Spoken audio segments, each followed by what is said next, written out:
मेरे पास एक दोस्त आया, मुझसे एक मशवरा लेने। कहने लगा जी मुझे एक मशवरा दो, मैं बिज़नेस की तरफ आना चाहता हूँ, किस तरह से आऊँ। जी ठीक है। मैंने कहा आप करते क्या हो। अपने बारे में थोड़ा उसने तारुफ कराया। कहता जी मैं मोटरसाइकिल की व्हील की जो तारें होती हैं ना जी, वो बनाता हूँ। फैक्ट्री में मैं काम करता हूँ और मुझे 25 साल हो गए उस फैक्ट्री में मैं काम कर रहा हूँ। यार 25 साल से लेकर बंदे को अभी तक कोई ऐसा आइडिया ही नहीं मिला जिस पर वो काम करके अपना कोई ना कोई सेटअप बना लेता। नौकरी वाले बंदे के लिए देखिए बहुत हर टाइम हर वक्त खतरा ही होता है। अगर उसकी नौकरी चली जाए, अल्लाह ना करे, अगर नौकरी चली जाए तो क्या कुछ ऐसे सोर्सेज हैं जिनसे उसका घर का गुजारा हो सके? नहीं है। अगर उसको धचका लगता है वो नौकरी जाने से, फिर उसकी मजबूरी बन जाती है वो नौकरी करना, फिर वो उसी में घिसता फिरता रहता है। लेकिन अगर एक मशवरा मिल जाए और इस मशवरे पर वो काम करके अपना आहिस्ते आहिस्ते कोई साइड इनकम बनाना शुरू कर दे तो कुछ बुरा तो नहीं। मैंने उनसे कहा जी आप तारें, वही तारें उसी फैक्ट्री से आप खरीदना शुरू करें। हर महीने आपने जहाँ 25 साल लगाए हैं ना, मेरे मशवरे को आप 2 साल दे दें,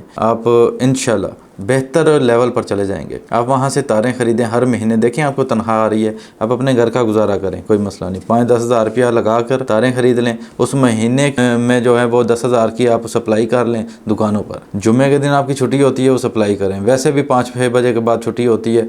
जिसने मेहनत करनी होती है ना, वो वक्त को, टाइम को नहीं देखता। वो बंदा इस तरह से करने लग जाए। अब ये मशवरा है एक मिसाल के तौर पर, वो 10 हज़ार रुपये की तारें खरीद लेता है, पहले महीने वो सप्लाई देता है, 11-12 हज़ार की बिक गई, उसको वो 1000-2000 रुपये लग के वापस आ जाएंगे। अगले महीने दोबारा से वो 5-10 हज़ार की तारें लेकर अपनी ही फैक्ट्री से बाहर दुकानों पर सप्लाई करना शुरू कर दे। एक कारोबार बन जाता है, एक सिस्टम बन जाता है। वो सिस्टम जो उसके जहन में था ही नहीं, और वो माना इस बात को कि यार मेरे जहन में ये बात कभी आई ही नहीं। मुझे बड़ा अफसोस हुआ। मैंने कहा यार इतनी ज़िंदगी आपने 25 साल गुजार दी, लेकिन आपके जहन में अभी तक आपका बिज़नेस, क्योंकि आपने सोचा नहीं था। सोच की जो बात है ना जी, पहले जहन में बनती है हर चीज़, फिर आगे बनती है। आपके जहन में कभी बना नहीं, आपने कभी सोचा ही नहीं। अगर आप सोचते तो आप उस पर काम करते ना, आपने सोचा ही नहीं कभी। आपको सैलरी मिल रही थी, आप वो कह रहे थे जी बस मैं कंफर्टेबल हूँ, मुझे सैलरी मिलती है और मैं खा रहा हूँ, मेरे घर का गुजारा हो रहा है। अगर वो 5,000-10 हज़ार की तारें लेकर एक दुकान पर दे दे, अगले महीने दूसरी पे दे दे, तीसरे महीने तीसरी पे दे दे, इस तरह करते करते एक साल के अंदर 10-12 दुकानों पर तो उसका माल चला गया। फिर आहिस्ते आहिस्ते कर करके साल 2 साल इस तरह से लगा कर वही बंदा अपना माल तैयार करना शुरू कर दे उसी फैक्ट्री में। उसी देखिए जहाँ 25 साल उसने गुजारे हैं ना, उसका मालिक बुरा नहीं हो सकता, वो अच्छा बंदा होगा, ये खुद भी ठीक होगा।